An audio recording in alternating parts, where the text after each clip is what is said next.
You've been hearing us talk about imperial yeast for a while now, and that's because we absolutely love this stuff. With 200 billion cells in each pitch-right pouch, we rarely even need to make starters these days. Unfortunately, not everybody has the access to imperial yeast those of us out here on the West Coast do, because they're based out of Portland, Oregon. But things are about to change. Imperial Yeast is excited to announce the opening of their East Coast location, which is huge for those who want the freshest yeast possible with the best pitch rates, but brew on the other side of the country. They're going to start by offering their four most popular strains, A38 Juice, A07 Flagship, L13 Global, and GO3 Deer, with the goal of providing their full lineup of yeast by mid-2021. So start your planning now at imperialyeast.com.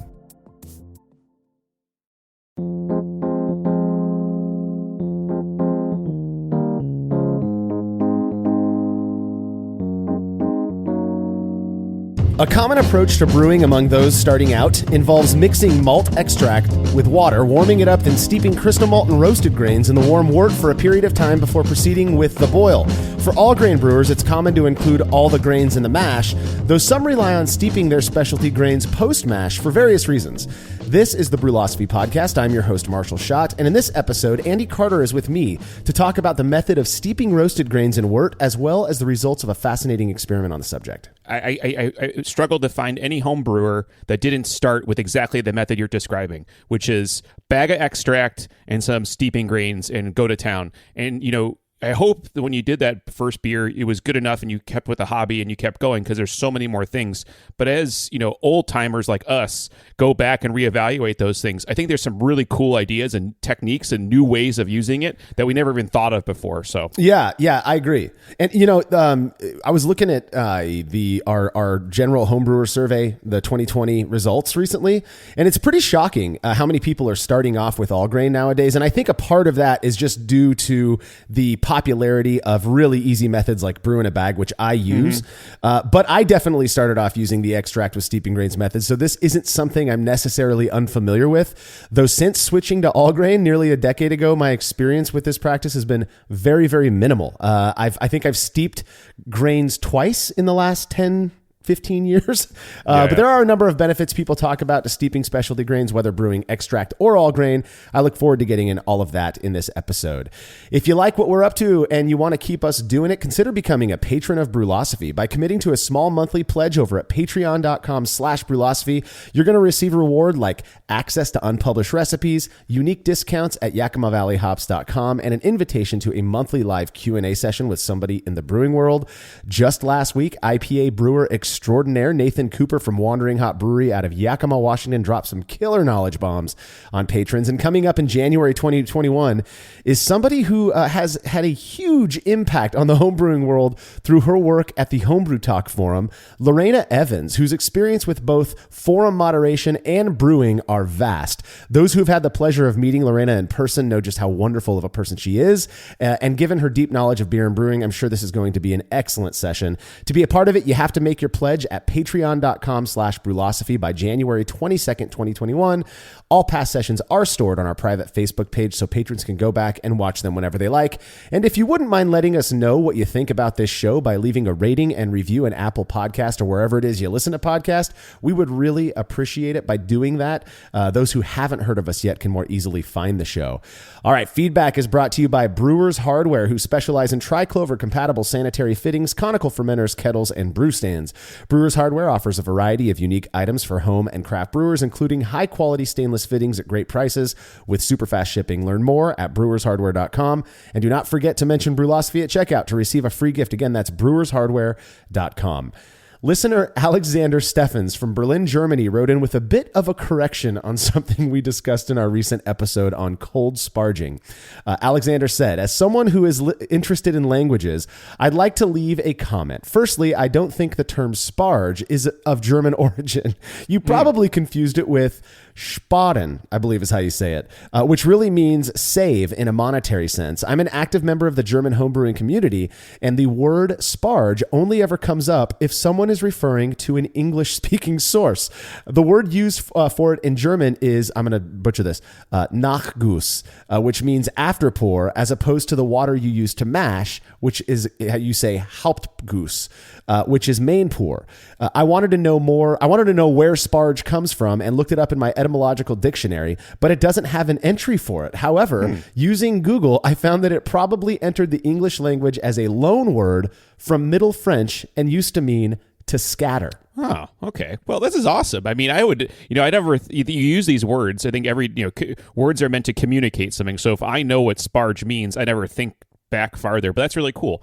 I guess if you asked me, I would have said a German origin, because I just think all brewing has started in Germany. So hey, that's what I thought. Same boat, man. And like you, Alexander, I'm a bit of a language lover myself. I have to admit, I just kind of took what I was told about the word sparge as fact without ever really, I guess, thinking much about it. But I do appreciate the info. It's so weird to me that of all of the German words that we are using in brewing, sparge, I mean, that just, to me, it sounds kind of Germany, I guess. Yeah. But to me, that just shows my ignorance, I suppose. And I appreciate the info. I think it's really interesting, and I'm assuming we're not the only ones who had that wrong.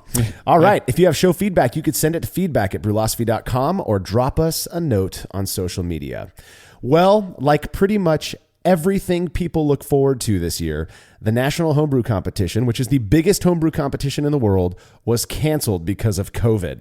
Listener Mark Vick was one of the many who was planning on entering a spiced English brown ale he calls Land of Misfit Toys in this competition, but he couldn't, so he figured what better way to get some feedback than to have a couple of my friends review it. 1 minute beer review with Jersey and Tim. I like good beers that cannot lie. And I hope they're not too dry. We could go way far with that one. I feel like this is going to be a good one. I can already tell by the color of it. Pour me another beer. Golden. It looks very delicious, dude. It's very pretty. You are a caveman. There's no smell. Just see what it tastes like. That's like apple pie. It's very smooth. What an incredibly learned review. Let me take a sip, and I'll tell you if you're right or wrong. Did Mom make you an apple pie I or wish what? you hadn't said that, because of course I'm going to think it tastes like that. Yeah, he says it's apple pie. This is delicious. I'm not feeling the apple pie anymore, but it's smooth. It's smooth. I'm still getting apple pie. Of course you are. What if I said pumpkin pie? Yes. I'm leaning more towards the pumpkin now. Oh, it's so good. That is pumpkin. We've been on a steady COVID diet of Miller Coors Light, but dude, this is delicious. If I took this to my family and gave it to my grandparents, they would be like, that's a good beer. It's good. We don't have to be learned to know that this is good. What is it? It's an ale. Bam. I don't know. There's some funky style for it, but it's delicious. 1,084 jerseys. Wow. That's a lot. Plus another 8. Makes it a total of 3,001,012. First off, it feels so good to have Jersey and Tim back. We had a great time reviewing beers last week, and we've got plenty in the can at this point. So as for this beer, the Land of Misfit Toys, I don't really dig spiced beer that much, but I got to tell you, Mark's beer was fantastic, surprisingly delicious in my opinion. I'm with Jersey on this one. I didn't necessarily get any apple or pumpkin, but the spicing was reminiscent of pies, so I get that. Man, this was a good beer. So this was like a pumpkin spice beer is what kind of what he's going for? He said it was an English brown ale. He didn't even say that there was spices in it, but I guarantee there were spices in it. And he calls it Land of Misfit Toys. So it's his Christmas beer. The beer sounded amazing. I love, and I don't see enough English style light beers out on the market. So you almost have to always brew them yourself. And so that just sounds amazing. I would have loved to try that. Yeah, it was, a lot of times with these spiced beers, the spice is just overwhelming, and it leads to my tongue kind of getting slick and numb. It's a very weird sensation for me, and I loathe that feeling. And so when I smelled this beer, I thought, oh yeah, it smells nice, but it's probably going to have that same characteristic that I don't look forward to. No, man, it was malty, a real nice toasty character. I believe he used Maris Otter in this one. It was enough spice to know it was there, but it wasn't overwhelming. Really, really beautiful beer. And I appreciate you sending that in, Mark. Sorry it took so long for us to get to it. But if you'd like to have your beer or any other fermented beverage you feel like sending in, reviewed by Jersey and Tim, email me, Marshall@brewlosophy.com, and we'll get you all set up. When we're back from this break, we'll be talking about the method of steeping roasted grains in Wort.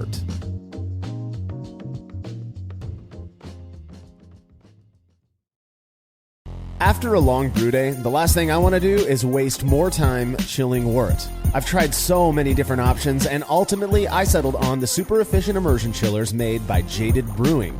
With the King Cobra and Hydra, I'm able to chill my entire batch of Wort, from boiling to just a few degrees above groundwater temperature, in as little as 6 minutes. If an immersion chiller is right for your brewery, then do yourself a favor and check out all of the rad options Jaded Brewing has to offer at jadedbrewing.com, and be sure to let them know Brewlosophy sent you.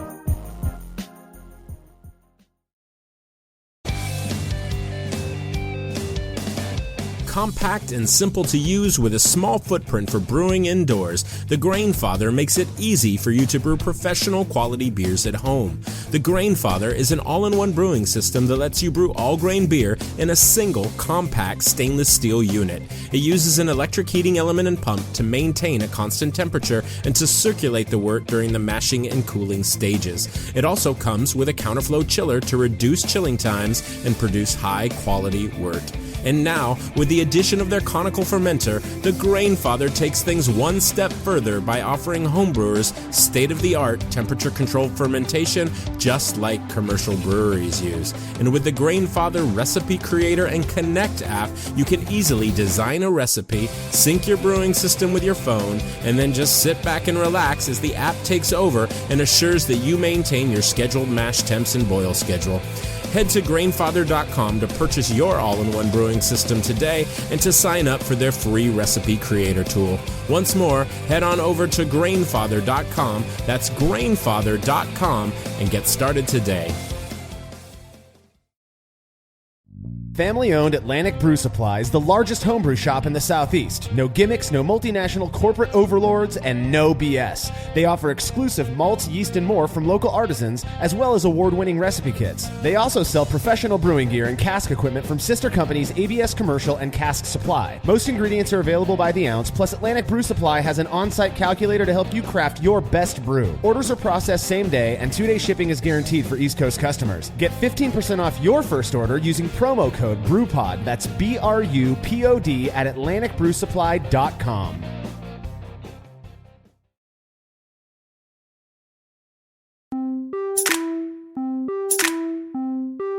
I made my first porter sometime in mid-2003 using pale liquid malt extract that I blended into warm water before adding a bag that included crushed roasted grains and letting it steep for about 20 minutes. Almost immediately, the wort darkened and the aroma coming off the kettle changed. Now, before we get into the method of steeping grains, perhaps we should start by talking a bit about roasted grains in general. So, most people, I think even if you're just starting out in extract brewing, you understand that your base new substrate, your sugar, is coming from barley. And it's not just any barley, it's malted barley. And so that goes through a process of what's called malting. It's this kind of faking the plant out to start generating some of its sugars, to start breaking down parts of it.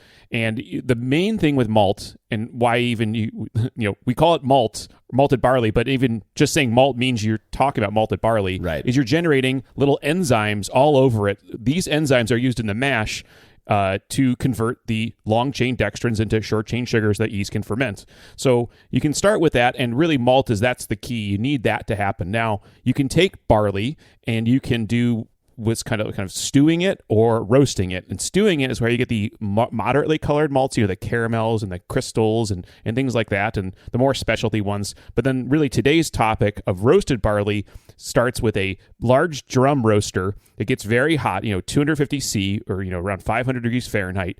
And this thing takes your malted or unmalted barley, because really in this process, we're going to destroy all those enzymes. They're not going to be diastatically powerful anymore. Right. And we're going to get color, and we can go anywhere from, a light chocolate all the way to that roasted dark 500, 600 Lovabond, roasted barley like Black Patent. Yeah. And that's the thing, is all of these, there's so many roasted grains available to us nowadays, most of which are barley, though midnight wheat is a fantastic. Sure, midnight wheat. You can do wheat. You can do a lot of different other grains. And that's really, I think, the last 10 or 20 years, they've been exploring with new products. Yeah, exactly.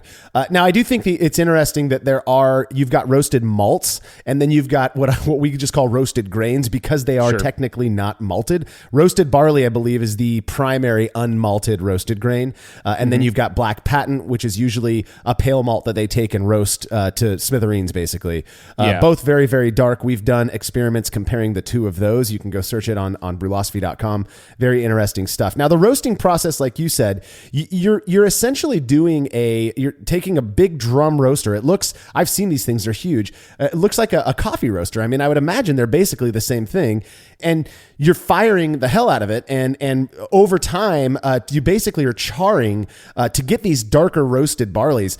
You're kind of charring the outside of the grain. You mentioned it earlier. You are rendering the starches on the inside completely useless at this point because there's no enzymatic power. You're not necessarily using these malts to contribute much in the way of fermentable sugar. And so the whole purpose of these grains is flavor, color, aroma, right? Yep, exactly. Yeah, and this is how it's funny. You know, we have in homebrewing, we're using techniques that are borrowed from so many different cultures, German and English brewing and everything. And, beer before, maybe a few hundred years ago, you just had malt, and it was probably, generated, malted, and dried out over coal, and it had color to it. It might have been kind of orange looking. It wasn't really blonde and pale we had here. And so you had these kind of just generic looking colored beers.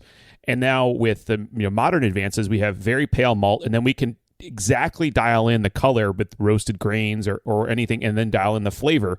I think what's interesting in that last development cycle of malt is there really isn't a standard to talk about like Crystal 20 or pale chocolate. It's all about which brand you use. And so that gives it a kind of cool story is that, when you pick your favorite roasted grain, you better stick with a certain company because they'll do it a little bit differently than someone else. Well, if you want consistent results, I found the same thing. Now, to break down a couple of the more common roasted grains out there, roasted barley, of course, is the, I mean, it's kind of what Guinness is known for, right? Roasted barley, and then obviously, I think the flaked barley is a pretty popular dry Irish stout ingredient as well. Again, roasted barley is unmalted. It contributes a very dark, roasty, some would say coffee-like characteristic to beer. When used in smaller amounts, you can get it real. I love using it in my red ale because you don't really taste much of it at 2%, but it just gives a beautiful red hue to a beer. And the same thing sort of goes for black patent. Again, the way I view that is the malted version of a roasted barley. I mean, they're basically the same thing. People will argue with me on that, but I don't. People claim that black patent imparts an ashy or acrid character. I think that has to do with water chemistry. Again, based on experiments. And then you've got in the lower Lovabond, the less dark, you kind of go down the ladder here. You got chocolate malt, which is going to be probably around 300 Lovabond versus the 500-ish Lovabond for roasted barley and black patent. And they all contribute very unique characteristics to beer. Yeah, and I think that's what's kind of amazing about, even though they're dark and they're giving you this color, each one's going to get a little different flavor. Like for me, I think roasted barley gets more in that coffee rounded segment, a little chocolate, and sometimes even cinnamon, whereas like even darker, maybe a black patent. And again, depending on the producer, because these names are interchangeable, it's a little sharper, a little drier, and then some people say acrid a little bit. And it's where you want maybe want a little bit of it, depending on how dark it is. And then, the other side of this is, the people talk about you don't want to pick up these acrid notes or these burnt notes, and then there's specialty products like from Weyermann which have been dehusked to remove some of the potentially negative flavors. Now, I do think I've used both. I mean, I've used all these English ones, and I've used the German ones too, and a Schwarzbier or something like that. Yeah, and I do think you just have other process things going on when you use like a dehusked where the grain's a little smaller, and you load those dark grains into your mill first. You're not milling much until you stir up all those grains. It's just the mill doesn't like some of these smaller grains and stuff. So I think there's other things going on. But they tend to all provide at least that kind of background chocolate coffee note, and I just think they focus in different parts and different elements depending on who makes it and how dark it is. Yeah, absolutely. And you're talking about the Carafa line of grain out there, which is great. It's a dehusked. The argument there, this is kind of an aside, but is that the husk is what contributes that ashy kind of harshness that some people enjoy. We haven't done. I don't know if we've done a Carafa versus roasted barley experiment. It's a really nice one to do, just because I think those are two common ways. Yeah, exactly. And Carafa is those dehusked grains, and midnight wheat I kind of clump in with that as well. Yeah, because wheat is a huskless, right? Huskless grain.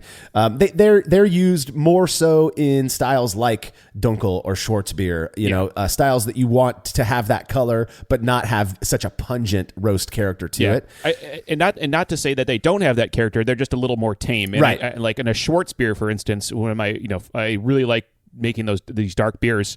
It's going to add those notes. It's just going to be, maybe half as much or something like that. Yeah. Because you're trying to balance out the base beer with just a nice background notes of dark, chocolate and coffee and things like that. I get a little more coffee, I would say, from Wireman than anything else. But yeah, another one, and the reason we're focusing on flavor so much is that when it comes to using these grains, that's really, again, you're using these specifically for their flavor contribution and their color contribution. One that I really love, that I feel has been getting more attention over the last 5 or 6 years, is pale chocolate. And it's pale chocolate because it's a paler version of a chocolate malt. This stuff is pretty magical. You can use as little. My Vienna lager recipe, the grist for it is 98% Vienna malt and 2% pale chocolate. That 2% pale chocolate contributes a beautiful orangish color, and the best way I have to describe it is a deep, nutty but not overpowering characteristic from that pale chocolate. It is absolutely divine. I love it. I think what you're getting there is, I think, something for people creating these recipes to keep in mind is when you go to these high Lovabond ones, you're getting this flavor, you're getting a high color, but then you're also getting other things, other flavors along with it. Where you go to these lower Lovabonds, you can use a little bit, get a little bit of color, but then get those nice little, very, high-end notes that you're talking about, this nuttiness that you would not get if you did not add it, kind of thing. And then the suggestion of flavor from the color. All these things come together for a different perspective than if you had added, say, 1% of 500 Lovabond or some higher color to get the same color number. The flavor, I bet, would be completely different. I think so. In fact, I've made my Vienna lager. That was one. There are very few beers that I've just spent time trying to master, and my first Vienna lager was like 6 different grains and all, and lo and behold, I end up kind of paring it down to just 2 grains, and pale chocolate ends up being one of them. But I've made it with roasted barley. It's great beer, don't get me wrong, but it didn't have that depth that I was looking for, and that pale chocolate is just phenomenal. Now, the beautiful thing about all of the grains that we've been talking about, roasted grains, crystal malts, all of that, is that for extract brewers, you can buy just pale at malt extract, and I think these days DME is more popular than LME, and I'm glad because of that. Oh yeah, I think it's so much better, and it's more shelf stable. Actually, what I do there is I always keep a 3-pound bag of Pilsner DME. Just it's at the house, and if I want to knock out a small batch, I'm there for it. If I want to make a starter, I'm there for it, and then you just play your other games other places. I just love like the lightest DME possible. Absolutely, I only use Pilsner DME as well because I am comfortable steeping grains. Now I don't brew extract very often. But in the few times that I have, what you want to do is you want your style, right, to come from the grains that you steep into it. That's how I view it. So you take that Pilsner DME, you can make pretty much any style of beer with that start. You don't need to buy stout DME or dark DME or pale DME. Go as light as you possibly can, blank slate, and then onto the topic of this show, you steep all those specialty grains, including the roasted grains. Now, for all grain brewers, the easiest option, obviously, is to include all of those roasted grains. That you're making a brown ale, a stout, a porter, is to include all of those roasted grains in the full mash. It's why not, right? You've got it there. Just include them all together. If you go to the homebrew shop, they're going to just mill it all together for you for the most part, unless you request that they don't. And so, that's what I think most commercial brewers are doing as well. They're not reserving their roasted grains for later. Now, what our obvious benefit there is it's super easy. You don't have to worry about steeping anything later or somehow getting those roasted grains back into the beer.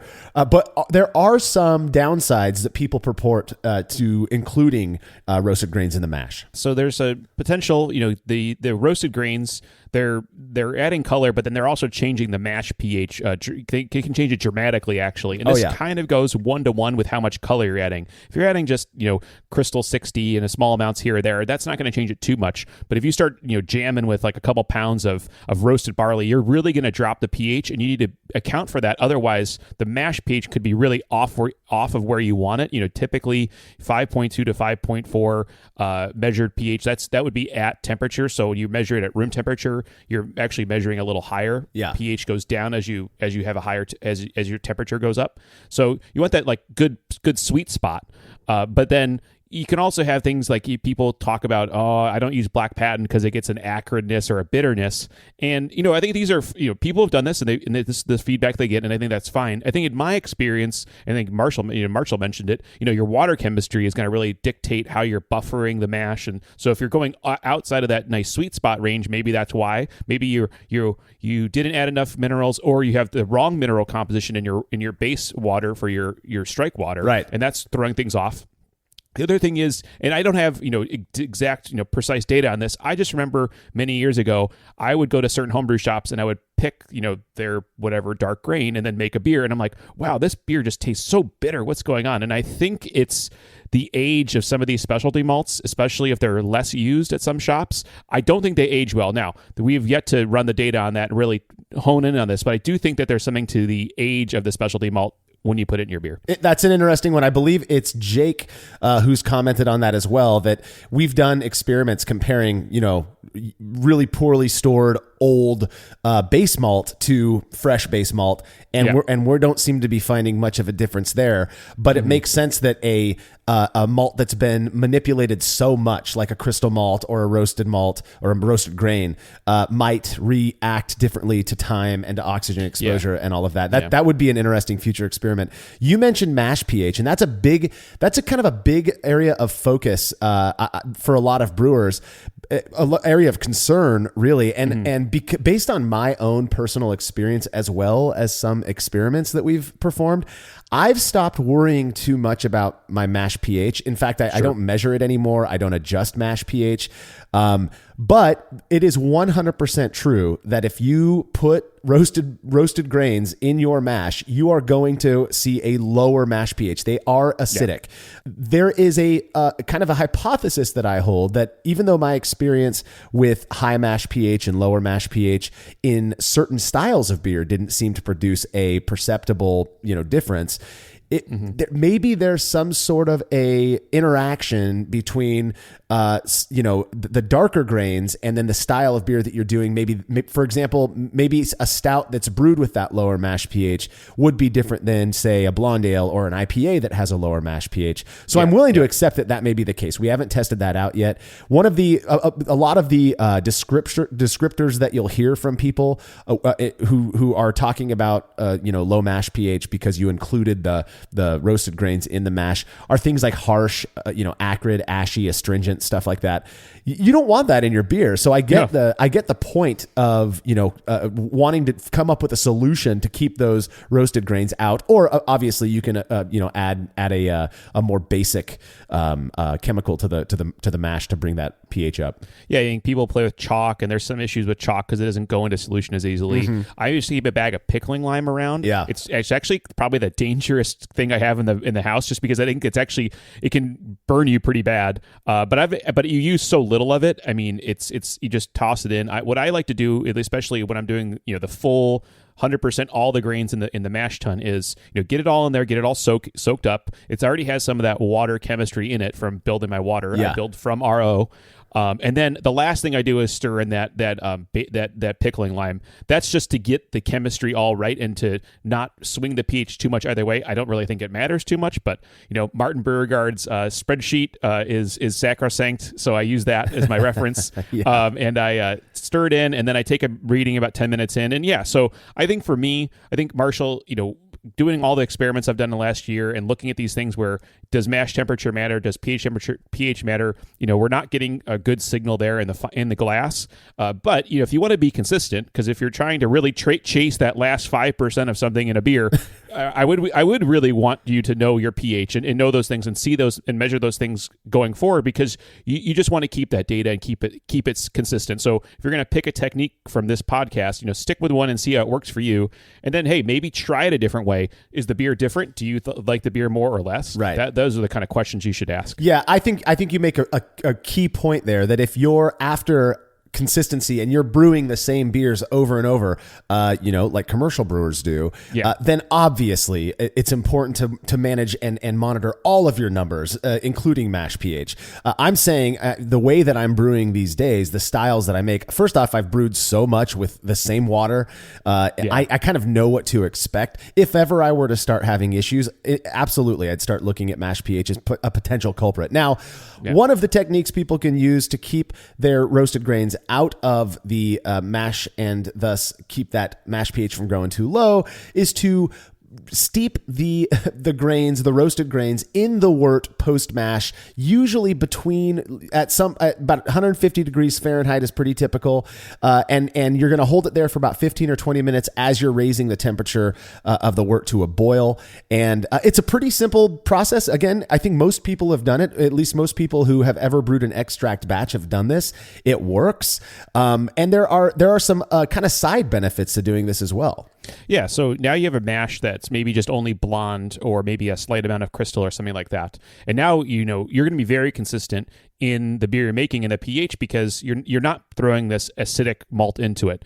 What's kind of cool here is you can take one wort stream and now you're playing with stuff post mash. You have a big mash tun with a generic base beer. Now, I'm going to add a little of a red malt in this one. I'm going to add a little chocolate malt to this one. Now I've got different wort streams even before the boil starts, which I think would be pretty cool. Absolutely. That is one of the things that I believe a lot of people who have bigger mash tuns and making smaller batches, you could make effectively like 8 gallons of wort, of a pale wort, and then split that up 3 or 4 ways, steep your different steeping grains in it, and get 4 completely different beers. Because remember, you're adding different hops to them. You can ferment them with different yeasts. I think it's a pretty clever way to get more out of a single mash, and so I understand why people would want to do that. Obviously, another pro is your mash. If you're using it as a means of not lowering your mash pH, well, there you go. You've got that, and once you are steeping, your mash pH at that point doesn't really matter that much. All you're doing is using those grains for flavor. Exactly. Yeah, I would imagine your post wort. You're going from, I would say you've run everything off, you've sparged, and you're going up to temperature. You steep there. I do think that'll probably change the pH a little bit, but it's not the cataclysmic. I did not convert my sugars exactly kind of change of pH. And I think as we talked about monitoring all these numbers. I tend to check. If I'm checking mash pH, okay, I'm going to do it. If I'm just brewing, I'll probably actually check boil pH more than anything else, just because I think that is when it's, I need to know it's not too far one way or the other. But again, it can vary by about half a unit, and I don't see too many downstream effects. And then you're just going to see how it goes. So yes, I think it's better for the mash. You might get a little bit of pH, but probably not as much because it's less time and everything. And then you're a kettle full and you're ready to go and boil. So yeah, I mean, compared to including all of the roasted grains in your mash, it's a little bit more work. You have to mill your roasted grains separately and sure. Take the time to put them in a mesh bag. But it's really not that difficult. It will add some time to your brew day because you're going to have to stop at that 150-ish Fahrenheit temperature so that you can steep these things. Now, there are some, at least spoken about, potential, cons to doing this method. One of them that I've heard other people talk about, and I'll be honest, it's one that I kind of questioned as well, is are you going to extract as much from those grains by having them sit in your wort for 20 minutes as you would if they were included in the mash? Things like color, because that's an important, component to beer, aroma, flavor. Yeah, and I think that's a very fair one. I think as long as if you're trying to do it for fun, as like, hey, I want to make a dark beer, but I want to make a light beer and a dark beer together, then you're going to play with this technique and see. And then maybe you're like, hey, I want to commit to making a whole batch of stout. Well, then I'll add the grains then. So I think you're going to try and see. I do think if the crush is fine enough and you 10, 20 minutes, I think you're going to get more or less all the contribution. But, that's a great question to ask because it's just less time. I mean, it's less time. That's simple. So less time, less extraction. Yeah, exactly. Like you, I was going to say, if the crush is fine enough and your bag is loose enough, obviously you don't want to keep your grains in that bag super tight. You want the water to be able to move around, or the wort really, to move around those grains and have the ability to extract what those grains have to give. I could see it being about the same as being included in the mash. I mean, that makes sense to me. Now, I've never actually done this method. I've never steeped roasted grains in wort that I made using the all grain mashing method. But a couple of years ago, contributor Jake Houlihan had heard that some all grain brewers were opting to do this very thing by steeping specialty grains post mash as a way to produce multiple styles, which in my opinion is probably the coolest thing about this method. Interested to see what kind of impact this has on beer character, he put it to the test. Results after these messages from our sponsors.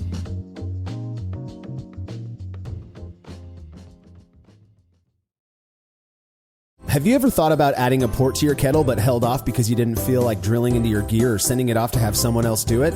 From the makers of the world's fastest counterflow chiller, the Xchillerator, comes the Hangover, the easiest way to add extra ports to your kettle as well as countless other options. Mount a faucet to your keg for easy portable pouring. Set up the perfect whirlpool arm. Hold a heating element in place. All of this and so much more without permanently modifying your gear.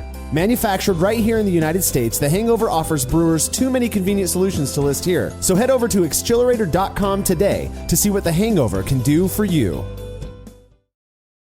As every brewer knows, the best beer requires the best hops, which Yakima Valley Hops provides fresh from the source to brewers around the world, carrying everything from classics like Cascade to modern favorites like Galaxy and Mosaic, as well as other ingredients and gear. Yakima Valley Hops has it all. And don't forget to check out their new podcast, The Late Edition, where the YVH crew goes into depth on our favorite plant with industry experts. Head over to YakimaValleyHops.com now to see all they have to offer and subscribe to The Late Edition wherever it is you listen to podcasts.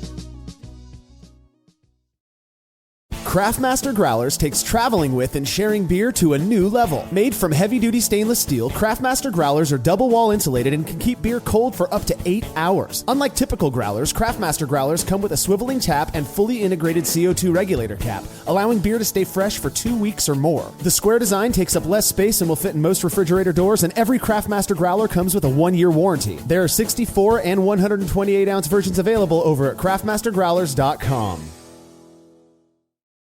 The brew in a bag method has blown up over the last few years, and in that time, it's become very clear that not all bags are created equal. For the best BIAB experience, you have got to go with the Brew Bag. Made from high-quality, food-safe polyester, the Brew Bag is available in both 210 micron for standard brew in a bag, as well as 400 micron, which works beautifully for all-in-one recirculating systems. I've been a Brew Bag user for years and wouldn't brew without it. Head over to brewinabag.com to get the fabric filter that works for you and use promo code TBP17 at checkout to receive a discount. Again, that's brewinabag.com.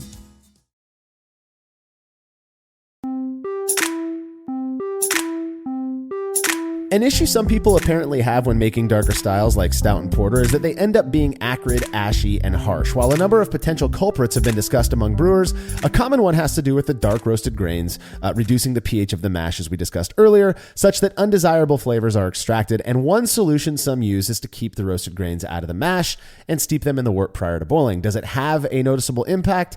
Jake performed an experiment to see for himself. Jake started off with, he wanted to make a foreign extra stout. So he started with 90% pale malt and 10% roasted barley.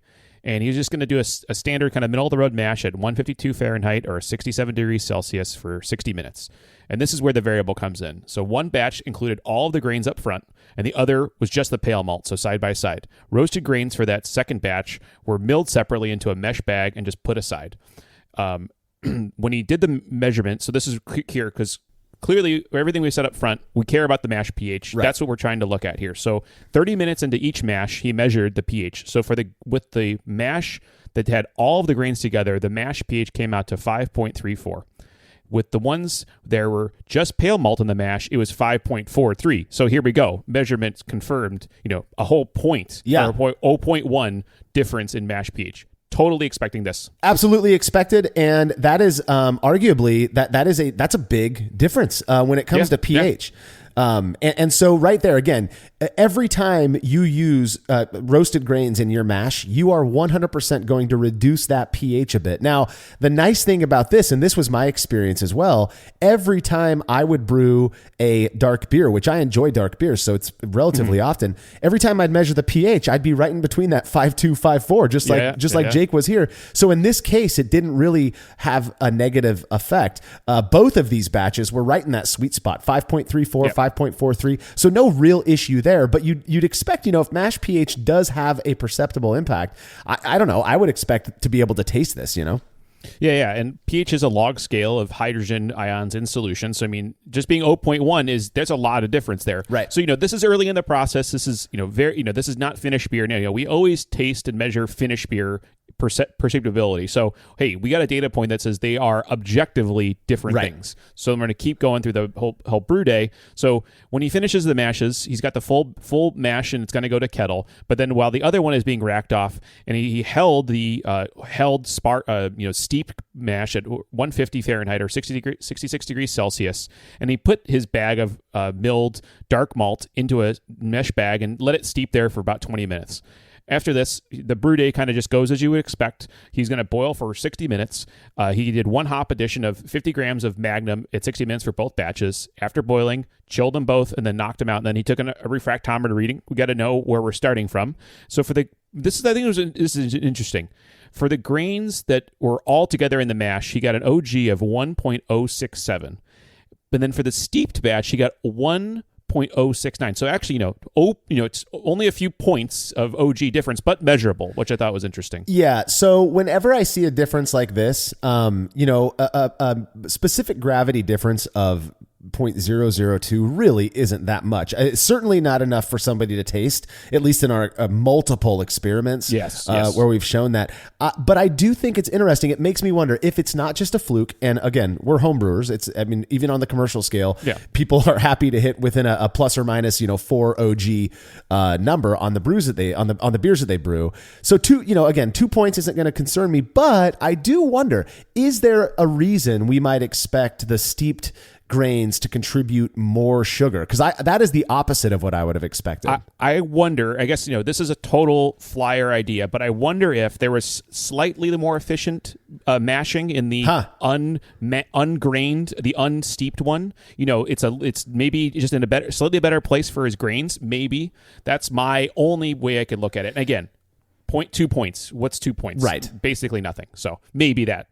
And you making that point though, perhaps that 0.1 mash pH difference, exactly, that 5.43 in the all pale malt mash, maybe that like you said, contributed to just a bit more conversion efficiency. I don't know. I think it's an interesting thing to look at this point though. We've now got 2 objective differences. The full mash batch that had all of the roasted grains in the mash was lower in pH by 0.1, and then 2 points lower specific gravity or original gravity reading. So right there, I think it's pretty interesting. Boom. Yeah. So, okay, so we got the OGs. We're going to rack. He racked them into identical volumes of wort into fermenters and used his glycol system to chill them down to pitching temp. He was looking for 62 Fahrenheit or 17 degrees Celsius. He pitched imperial yeast A10 darkness into each batch.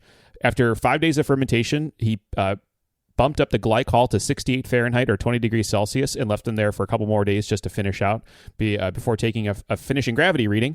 And he did a finishing gravity reading. The full mash batch was a finishing gravity of 1.016 and the steeped was 1.017. So that little bit of increased OG did reflect in his final measurement. Now even closer though, but so we're still seeing something there. But almost I would argue imperceivable, but we measured it. Well, so 1067 to 1016 is about the same attenuation as 1069 to 1017. It's slightly different because you're starting 2 SG points higher on the OG and finishing only 1 point higher. Still, though, I'm with you. This could just be a fluke. It could be just an inconsistency in his brewing. We try our absolute best to brew exactly the same, but this kind of stuff does happen. I'm still thinking, though, it's funny because, I read this article when it came out years ago, and now with you saying that the mash pH may have just influenced the conversion, it's starting to make more sense to me that may very well have been the case.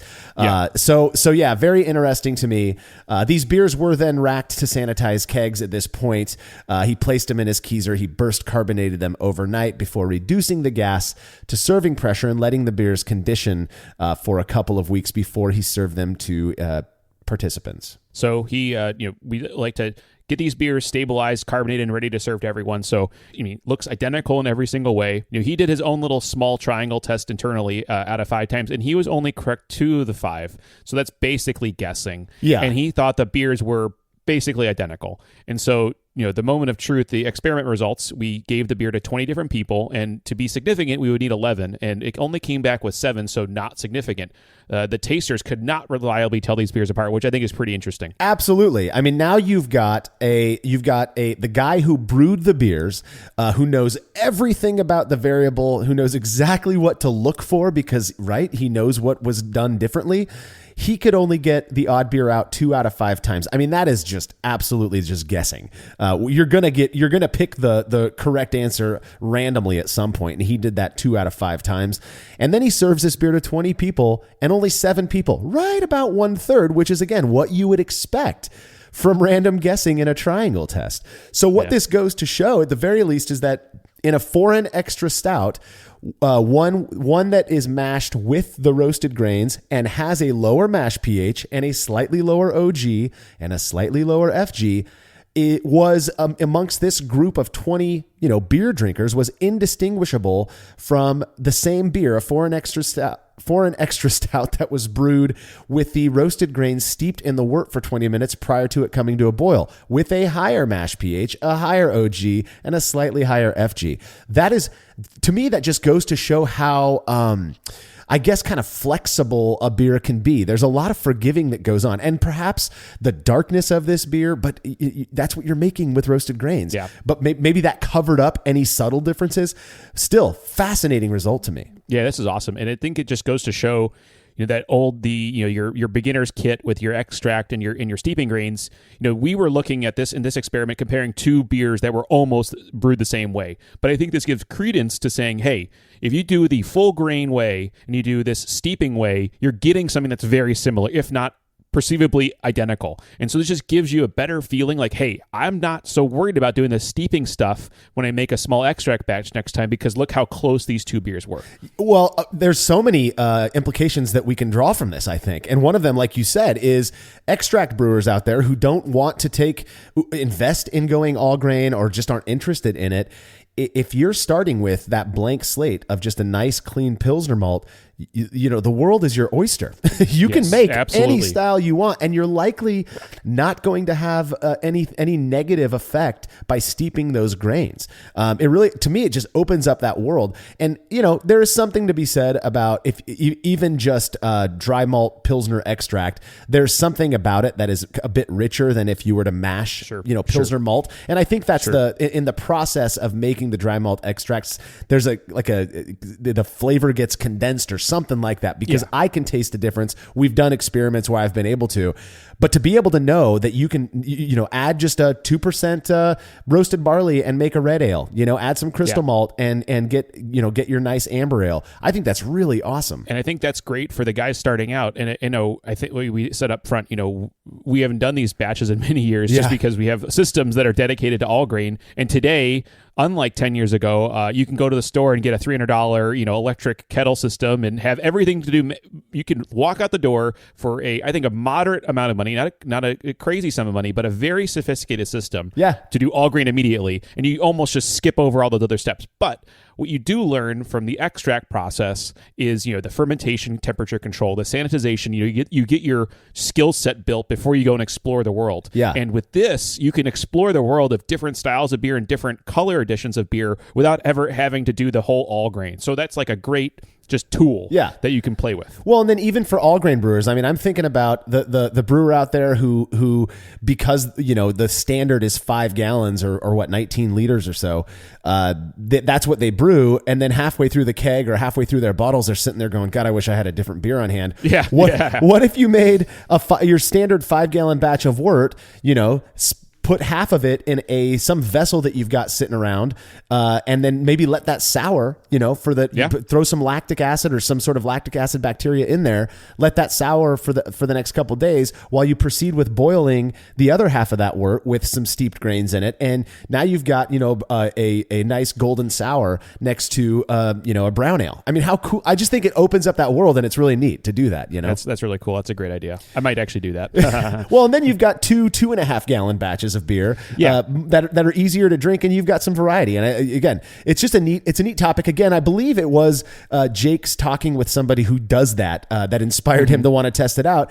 And I'll be honest up front, I figured by doing that, by holding those grains off, you were probably going to get a noticeable difference. Not that it would be negative or positive, just that it would be different. But this experiment, again, like often does with me, kind of goes in the face of my presumptions. And I'd imagine that these results would be the same using most specialty grains. So crystal malt, less dark roasted malt, stuff like that. Yeah, you're not relying on any mash chemistry. And I've been looking deep into this. I'm trying to find papers to answer these questions. And, I'm coming up with blanks. There is not a really consistent answer to say thou must add crystal malt to the mash, right? I think that these things are developed to be used in very flexible places. Yeah. And I think the next place to go, in my opinion, is post-fermentation color additions, where we're somehow getting the extract of this liquid, the color, and then adding that almost like adding cold brewed coffee to beer or something like that. Sure. Because I think now, what's the difference? I mean, I think now what we would be measuring is, what is fermentation doing to the colored malts? What is the steeping process and all these things? So there's a new avenues of what could change, but I still think there's a product that's made from carafa malts. It's called Cinnamar. It's essentially liquid black color. Yeah. And there was a brewery in Los Angeles that had to submit a dark beer for a dark beer competition or a dark beer festival, and all the guy did was take his West Coast IPA and add Cinnamar to it and called it a black IPA. It was delicious. Oh, that's great. Probably the best way to make a black IPA. Exactly. Actually. Yeah. So, I mean, these things are, I think, very flexible and very mutable. And I think this is a fun thing to look at. And it's just awesome. Yeah. Kind of a finishing thought that I had is that while steeping roasted grains may not necessarily be a solution for those who are concerned with the apparent negative impacts of including them in the mash, because it didn't seem to have a negative impact. These results do suggest that those who want to use it as a way to get multiple styles out of a single mash likely aren't losing out on anything good, and I absolutely do love that. It really is an inspiring idea for me, and I think I'm going to be like you and give it a shot with a 6-gallon batch. I'm going to like straight Pilsner malt, and then do 2 different steepings and have a couple beers on. I want to get some of those smaller kegs. Now I'm feeling really inspired. Last time I was inspired by something we talked about, I ended up buying all the stuff for a new kegerator, which is now sitting in my garage. So chances are I'm actually going to move forth and try this out. Yeah, I'm a terrible influence on buying equipment. If I use it a little bit and convince you, and I sign off on it, it's a good sign off. So. Well, we're both using. I think most of the Brewlosophy crew these days has converted to electric, along with 80% of the brewing world. It's pretty awesome. I've got the SS Brewtech 1V system. You're brewing on the Brewzilla from More Beer, and what do you? I mean, this seems like an ideal way to brew with a system like ours. Yeah, absolutely. I mean, this thing is just sitting on the 120 circuit. I mean, you do need to have some dedicated circuits because the amperage is pretty high. But I mean, the thing, you just drop your grains in, stir them up. The water's heated. It can be program timed. And then, I got 2 systems. Well, I'm now making like 10 gallons of wort. Well, now I got all these 2.5-gallon carboys. Okay, red malt. Okay, this is going to be dark. This is going to be this. Split them all up, and it's good to go. And hey, I think I wrote this up many months ago, and I said what's the most important about the home brewing and things. And I think one thing is going to smaller batches. You're going to turn your beer over faster. You're going to make, I think, higher quality beer by being in smaller batches, boiling smaller volumes. And then, hey, if you don't like it, it's only 2.5 gallons. Yeah, it's not like 5 and 10 gallons. I mean, it is. I mean, you can get through 5 gallons, no problem. But I mean, if it's only 2.5, you're also not as committed. So I think now you play all these variables and games, and you're going to learn, almost exponentially faster than if you're just doing 5 gallons. Yeah, you get to brew more often. I mean, where's the bad in that? So, well, we've got some reader comments to get to. The first one comes from Jason Schiedler. He says, "Great experiment. I was literally thinking of doing this the other day during the summer when I have limited time to brew but want all my kegs full."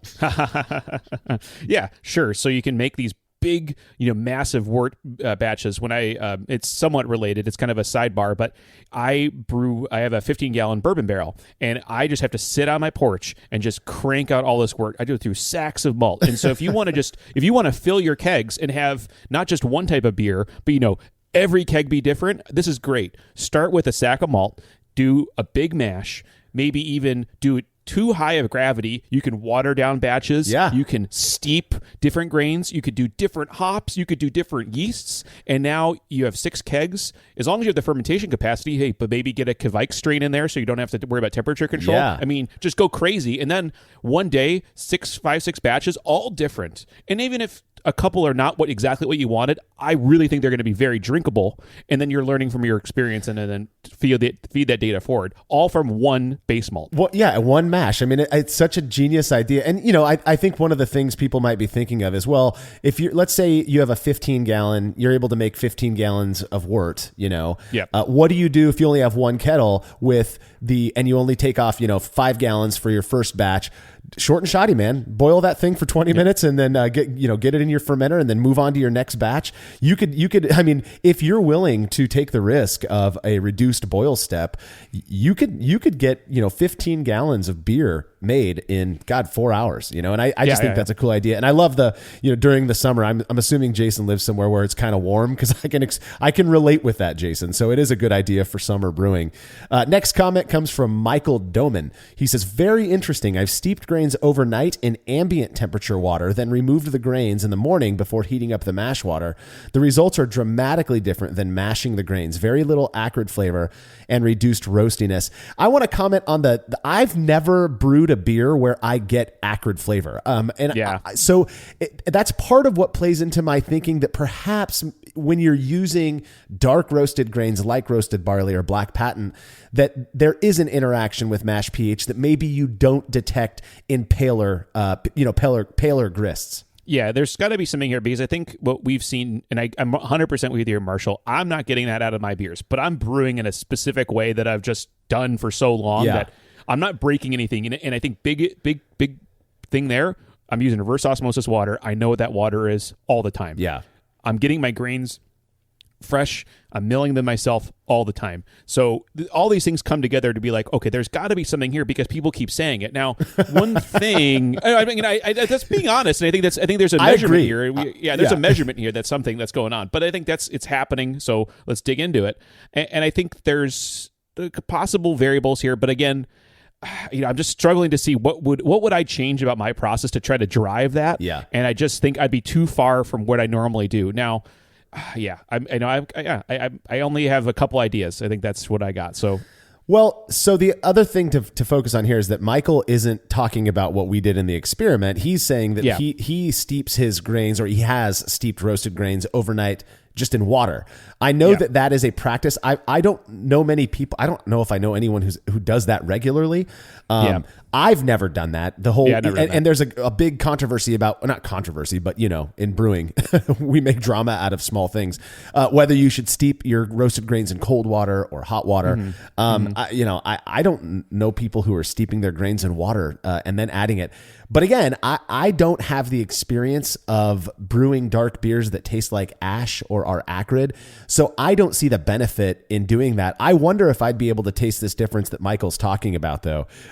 Maybe it could just be my crappy palate. Well, one fun fact I learned on a podcast, a different podcast, was barley tea is actually quite popular. So making like a tea out of barley and drinking that is very popular in the Asian countries. So I thought that was interesting. So it's like we're making barley tea, but then we're fermenting it, I guess. Yeah. So. I mean, that's all we're doing. And anybody who's tasted their sweet wort, it's quite delicious. Hot toddies, by the way. Add some whiskey. Add some whiskey, some scotch in the morning. Hot scotchies. Yeah, there you go. Hey, yeah. All right, next comment comes from Counterbrew. He says, I'm going to try this with a party guile batch. That's a great idea. Ooh. I also wonder if this works best with the strong flavors of roasted grains. Either way, the idea that we can take the second runnings of our triple and turn it into some kind of amber beer or even a dry stout is appealing. Exactly, Counterbrew. That's the part that I find so appealing. Well, one mash, multiple beers. Now, the party guile idea I think is pretty cool. Yeah, you can take this initial first big runnings and what they call kind of the first. It is the first runnings. It's going to be.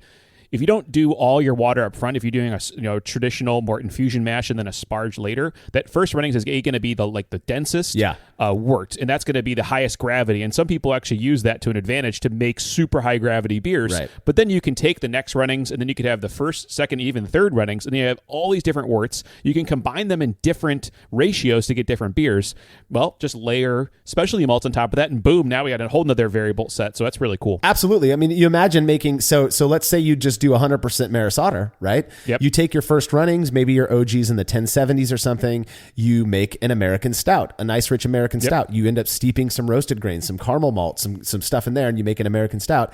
That next second runnings, you can make an English mild. I mean, that's what I'm saying is you've got these two completely different beers now that you have the freedom to make what you want with it. It's awesome. I'm with you, Counterbrew. I know this was done a while ago, but report back. Let us know if you ended up doing that party guile. Final comment comes from Reddit user Chino Brews, our friend Chino Sachin from a friend of Brewlosophy. He says, this seems consistent with what John Palmer predicts from his trials when he was testing steeped versus mashed extract from various specialty grains. He found that extract was nearly identical when roasted grains were steeped versus mashed. Extract in this case means dissolved solids, which provides color, aroma, sugar, and of course flavor. If you're getting about the same amount of extract, it stands to reason that the mass of flavor contributing solids in the wort would be the same, albeit how they present to your palate may be different, as Palmer believes. Yeah, I mean, this is kind of what we've been speaking to, is that we're getting this extract. I think we're getting plenty of it in 20 minutes. And I think I was just thinking back to my, I have this pump in the Brewzilla. I can watch the color change, and you see it. It's very pale at first. Yep. And then as the grains get stirred up, it gets darker and darker and darker and darker. And I think that takes about 20 minutes. So yeah, you're getting the same stuff, in my opinion. It's just you're adding it at a different time. And then no surprise, it's going to taste very similar, if not identical. Yeah.